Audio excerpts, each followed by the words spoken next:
गुरुर्ब्रह्मा गुरुर्विष्णु गुरुर्देवो महेश्वरः गुरु साक्षात् परम ब्रह्म तस्मै श्री गुरुवे नमः। अखंडमंडलाकारं व्याप्तं येन चराचरं तत्पदं दर्शितं येन तस्मै श्री गुरुवे नमः। या कुन्देन्दु सारहारधवलाया शुभ्रवस्त्रावृताया वीणावरदण्डमण्डितकराया श्वेतपद्मासना या ब्रह्माच्युत शंकरा प्रभृतिर्विदेवे सदा वंदिता सा मां पाः सरस्वती भगवती निशेषजाड्यापहा। ओम सर्वमंगल मांगल्ये शिवे सर्वार्थ साधिके शरण्ये त्र्यंबके गौरी नारायणी नमोस्तुते। ओम तत्सवितुर्वरेण्यं भर्गो देवस्य धीमहि धियो यो न प्रचोदयात्। ओम त्र्यंबकं यजामहे सुगन्धिं पुष्टिवर्धनम् उर्वारुकमिव बन्धनान् मृत्योर्मुक्षीयमामृतात्। ओम जातवेदस्य सुनाम सोमराति यतो नित्ययति वेदाः सा न पर्षद दुर्गाण विश्वा नात्रय सिन्धुं दुर्त्यात्यग्नि। ओम करोतु साना शुभहेतुरीश्वरी शुभानि भद्राणि भीवन्तु चापदः। श्री भगवते नमः।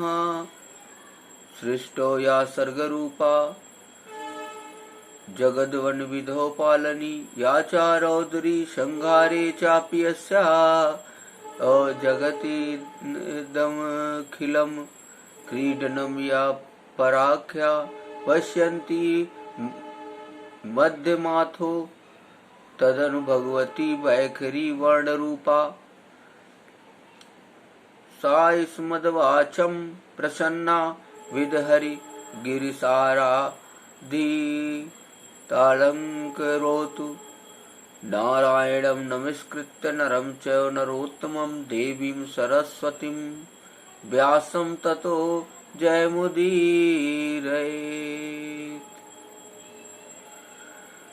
मनोजवं मारुतुल्यवेगं जितेन्द्रियं बुद्धिमतां वरिष्ठं वातात्मजं वानरयूथमुख्यं श्रीरामदूतं शरणं प्रपद्ये।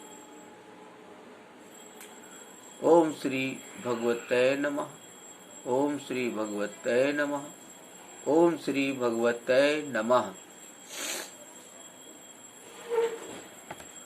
प्रातः स्मरणी परम पूजनी परम गुरुदेव परमहंस ब्रह्मलीन अत्रि मुनि महाराज जी के चरणों में कोटि कोटि नमन है।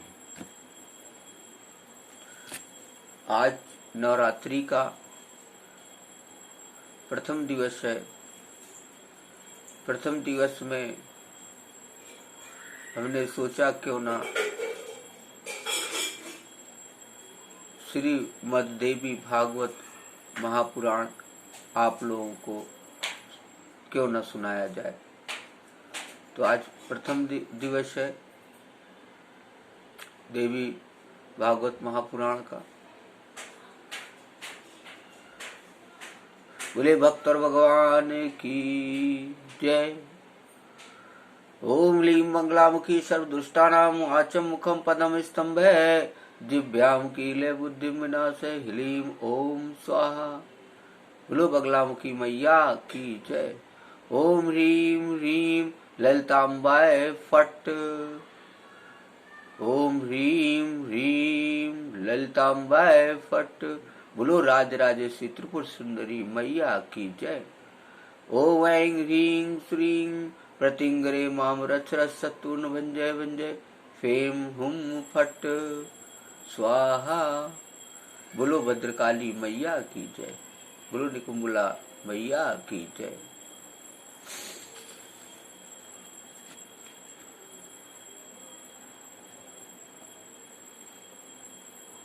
आइए 3 बार भगवती का नाम लेंगे। श्री भगवते नमः। श्री भगवते नमः। श्री भगवते नमः। हरि ओम हरि ओम हरि ओम।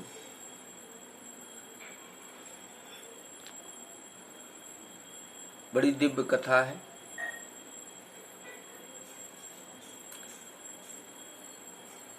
श्रीमद् देवी भागवत पुराण भी श्रीमद् भागवत महापुराण की तरीके से ही अमृत के समान है। इस महापुराण में माता रानी की सुंदर सुंदर कथाएं हैं।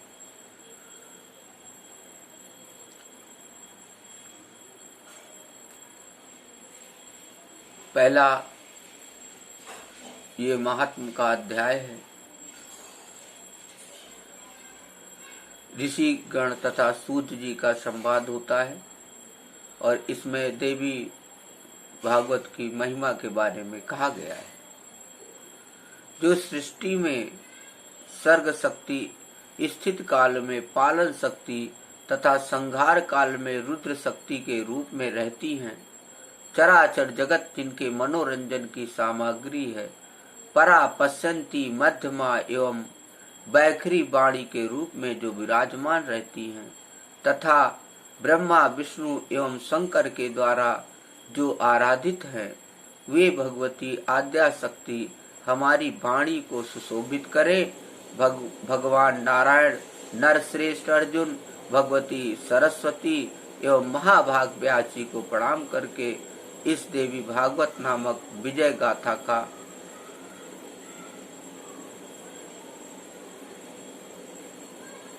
मैं शुरुआत करता हूँ। आइए, आज नवरात्रि का प्रथम दिवस है और नवरात्रि के समय में सर्व विनाशक सताक्षरी गायत्री मंत्र का ध्यान करना बड़ा ही अमोघ फल को दिलाने वाला है। आइए, जिन लोगों को नहीं भी आता है वो इस दिव्य मंत्र का श्रवण करें। ओम तत्सवितुर्वरेण्यं भर्गो देवस्य धीमहि धियो यो नः प्रचोदयात्। ओम त्र्यंबकं यजामहे सुगन्धिं पुष्टिवर्धनम् उर्वारुकमिव बन्धनान् मृत्योर्मुक्षीयमामृतात्। ओम जातवेदसे सुन्वां सोमराति यतो नीतिहैति वेदा सा न पर्षद दुर्गाण विश्वा नात्रयो सिंधुम दुर्ता तग्नि। ओ बोलो सताक्षरी गायत्री मैया की जय। सताक्षरी गायत्री में भूर्भुवः स्वः नहीं आता है, इसलिए भ्रम में पड़ने की जरूरत नहीं।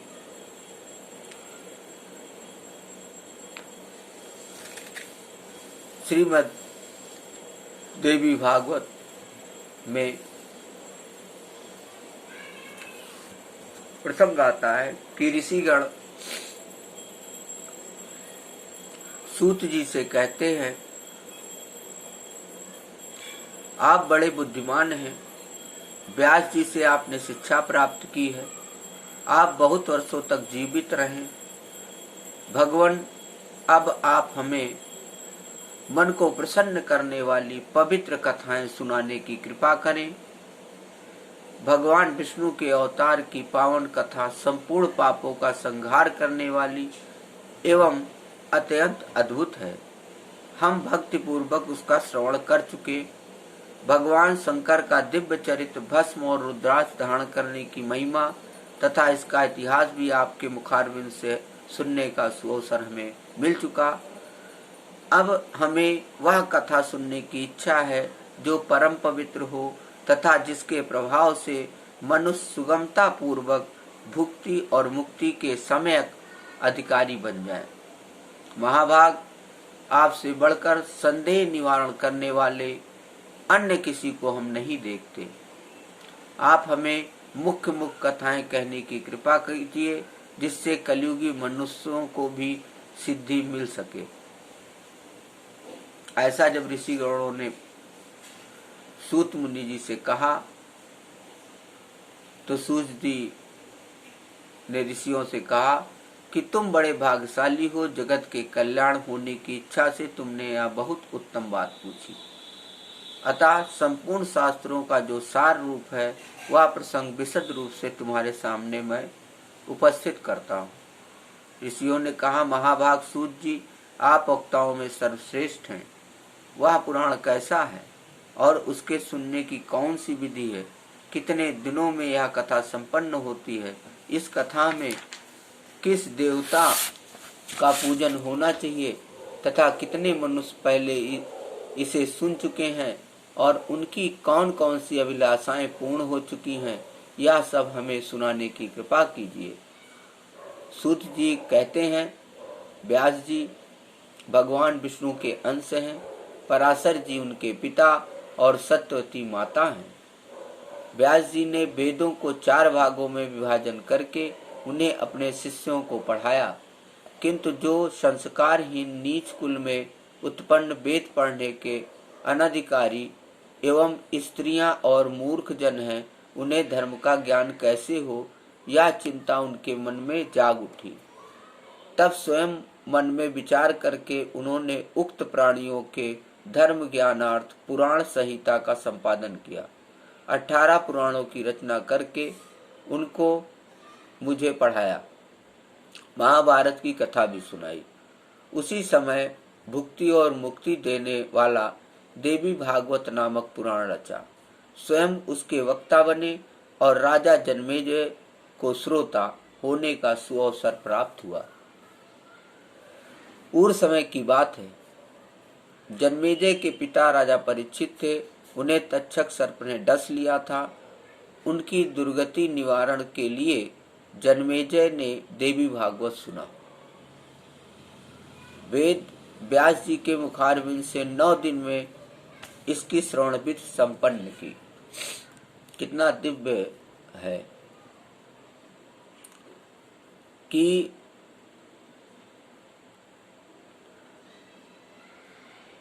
मतलब जन्मेजय के पिता राजा परीक्षित को श्रीमद् भागवत महापुराण सुनने का सुअवसर प्राप्त हुआ और उनके पुत्र जन्मेजय को देवी भागवत सुनने का अवसर प्राप्त हुआ। पिता और पुत्र दोनों कितने पावन पवित्र कायिक वाचिक मानसिक कितने उनके पुण्य कर्म रहे। एक को श्रीमद् भागवत पुराण सुनने का सुअवसर प्राप्त हुआ और जन्मेजय को श्रीमद् देवी भागवत पुराण सुनने का सुअवसर प्राप्त हुआ। वेद व्यास के मुखारविंद से 9 दिन में इसकी श्रवण विधि संपन्न की। दिव्य है। मतलब सुखदेव मुनि जी ने श्रीमद् भागवत महापुराण राजा परीक्षित को सुनाया और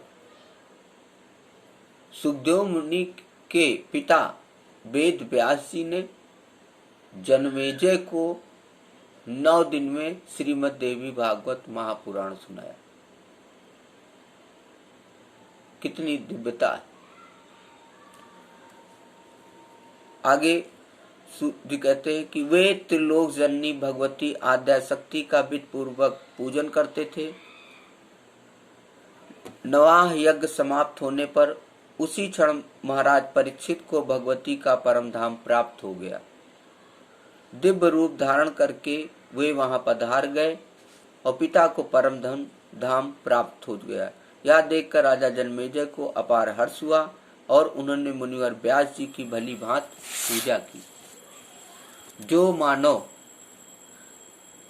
सूर्य जी कह रहे हैं कि जो मानव भक्ति पूर्वक देवी भागवत की कथा सुनते हैं, सिद्धि सदा उनके सन्निकट खेलती रहती है। कितनी दिव्य बात। और कथाओं में ऐसा नहीं बोला गया, लेकिन श्रीमद् देवी भागवत में कहा गया। सूत जी यहाँ कह रहे हैं कि जो मानव भक्ति पूर्वक देवी भागवत की कथा सुनते हैं, सिद्धि सदा उनके सन्निकट खेलती है। अतः उन्हें निरंतर इस पुराण का श्रवण करना चाहिए। सतयुग, त्रेता और द्वापर में अनेकों धर्म थे, किंतु कलि के लिए एक पुराण श्रवण ही धर्म रह गया। इसके सिवा मनुष्यों का उद्धार करने वाला दूसरा कोई धर्म ही नहीं है। कलि के मनुष्य धर्म और आचार से हीन एवं अल्पायु होंगे। उनके कल्याण के लिए भगवान व्यास ने पुराण संज्ञक इस अमृत रस का निर्माण किया है। इस देवी भागवत के श्रवण में मास और दिवस का कोई खास नियम नहीं है। आप किसी महीने में सुन सकते हैं और किसी दिन से इस कथा का श्रवण कर सकते हैं। मनुष्य सदा इसका श्रवण कर सकते हैं। आश्विन, चैत्र, बैसाख और जेठ के महीने में तथा 4 नवरात्रों में सुनने से यह पुराण विशेष फल देने वाला होता है। नवरात्र में इसका अनुष्ठान करने पे मनुष्य सभी पुण्य कर्मों से अधिक फल पा लेते हैं। अतः इसे नवाह यज्ञ कहा गया है। जो कलुषित विचार वाले, पापी, मूर्ख, मित्रद्रोही, वेद की निंदा करने वाले, हिंसा में संलग्न और नास्तिक हैं, उनका भी कलि में इस नवाह यज्ञ से निस्तार हो जाता है। महान तप, व्रत, तीर्थ, दान, नियम, हवन और यज्ञ आदि करने पर भी मनुष्यों को जो फल दुर्लभ रहता है वह भी नवाह यज्ञ से सुलभ हो जाता है। अतः देवी भागवत सर्वोत्तम पुराण माना जाता है। धर्म, अर्थ, काम और मोक्ष की प्राप्ति के लिए यह सर्वोपरि साधन है। सूर्य के कन्या राशि में स्थित होने पर आश्विन मास के शुक्ल पक्ष में अष्टमी तिथि के दिन श्रीमद् देवी भागवत की पुस्तक सोने के सिंहासन पर स्थापित करके भक्ति पूर्वक योग ब्राह्मण को दान करनी चाहिए। अब यहाँ लिखा है लेकिन अब दुर्लभ है, ये सब कहाँ कर पाएंगे लोग। तो इसमें भी है कि जो आप कर सके वही करें। ऐसा करने से पुरुष देवी का प्रीतिभाजन होकर उनके परम पद का अधिकारी बन जाता है। ऐसा उसमें भी है श्रीमद् भागवत महापुराण में कि यदि सोने के सिंहासन में रख करके मतलब श्रीमद् भागवत पुराण यदि आचार्य को दिया जाए, जो भागवताचार्य होते हैं, जो श्रीमद् भागवत व्यास होते हैं, श्रीमद् भागवत का प्रवचन करते हैं, उनको दिया जाए तो वैकुंठ की प्राप्ति उसमें कही गई। ऐसा नहीं मतलब ये तो कहा ही गया है, जो जिसकी श्रद्धा हो ऐसे करे। ये ही नहीं कहा गया है कि मतलब यदि आप ऐसा करेंगे तभी आपको माता रानी के आप प्रिय बनेंगे, ऐसा नहीं है। आप नवाह यज्ञ में श्रीमद् देवी भागवत महापुराण श्रवण करते हैं 9 दिन में। यहाँ तो लिखा है, बता भी दिया, सूत जी ने कह भी दिया कि यदि 4 नवरात्र में करते हैं तो सर्वश्रेष्ठ ही है श्रवण। लेकिन महीने या दिन का कोई महत्व नहीं, आप कभी भी श्रीमद् देवी भागवत महापुराण सुन सकते हैं, पढ़ सकते हैं, सुना सकते हैं। ऐसा कोई नियम नहीं है, सूत जी कह रहे हैं, वो मैंने आपको पहले ही बता दिया। आगे कहते हैं सूत जी ऋषिगणों से कि जो पुरुष देवी भागवत के एक श्लोक अथवा आधे श्लोक का भी भक्ति भाव से नित्य पाठ करता है, उस पर देवी प्रसन्न हो जाती है। महामारी, हैजा आदि भयंकर बीमारियां तथा अनेक उत्पात भी श्रीमद् देवी भागवत के श्रवण मात्र समन हो जाते हैं। पूतना आदि बाल ग्रहकृत तथा भूत प्रेत जनित जो भय हैं, वे इस श्रीमद् देवी भागवत के श्रवण के पास भी नहीं फटक सकते।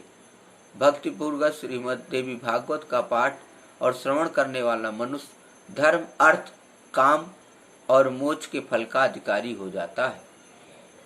भगवान श्री कृष्ण प्रसेन को खोजने के लिए चले गए, बहुत समय तक नहीं लौटे। तब वसुदेव जी ने यह देवी भागवत पुराण सुना और इसके प्रभाव से उन्होंने अपने प्रिय पुत्र श्री कृष्ण को शीघ्र पाकर आनंद लाभ किया था। जो पुरुष देवी भागवत की कथा भक्त के साथ पढ़ता है और सुनता है, भुक्ति और मुक्ति उसके करतलगत हो जाती है। यह कथा अमृत स्वरूपा है। इसके श्रवण से अपुत्र पुत्रवान, दरिद्र धनवान और रोगी आरोग्यवान हो जाता है। जो स्त्री वंध्या, काकवंध्या और मृतवस्सा हो, वह भी देवी भागवत की कथा सुनने से दीर्घजीवी पुत्र की जननी बन जाती। जिसके घर में श्रीमद् देवी भागवत की पुस्तक का नित्य पूजन होता है, वह घर तीर्थ स्वरूप हो जाता है। वहां रहने वाले लोगों के पास पाप नहीं टिक सकते। जो अष्टमी, नवमी अथवा चतुर्दशी के दिन भक्ति के साथ यह कथा सुनता या पढ़ता है, उसे परम सिद्धि उपलब्ध हो जाती है। इसका पाठ करने वाला यदि ब्राह्मण हो तो प्रकांड विद्वान, क्षत्रिय हो तो महान सूरवीर, वैश्य हो तो प्रचुर धनाढ्य और शूद्र हो तो अपने कुल में सर्वोत्तम हो सकता है। यहाँ पे आज श्रीमद् देवी भागवत महापुराण का एक अध्याय समाप्त होता है। आइए माता रानी का ध्यान करते हैं। ओम सर्वमंगल मांगल्ये शिवे सर्वार्थ साधिके शरण्ये त्र्यंबके गौरी नारायणी नमोस्तुते। जय माता रानी की। ओम तत्सवितुर्वरेण्यं भर्गो देवस्य धीमहि धियो यो नः प्रचोदयात्। ओम त्र्यंबकं यजामहे सुगन्धिं पुष्टिवर्धनम् उर्वारुकमिव बन्धनान् मृत्योर्मुक्षीयमामृतात्। ओम जातवेदस्य सुनाम सोमराति यतो निति हैति वेदा साना परस्त दुर्गाण विश्वानाथ रव सिंधुम दुर्त्यात्यग्नि। ओम बोलो सताक्षरी गायत्री मैया की जय। बोलो भक्तर भगवान की जय। आज कथा को यहीं पे विश्राम देंगे, कल फिर कथा को आगे बढ़ाएंगे। हरिओम तत्सत, हरिओम तत्सत, हरिओम तत्सत। ओम श्री भगवते नमः, ओम श्री भगवते नमः, ओम श्री भगवते नमः।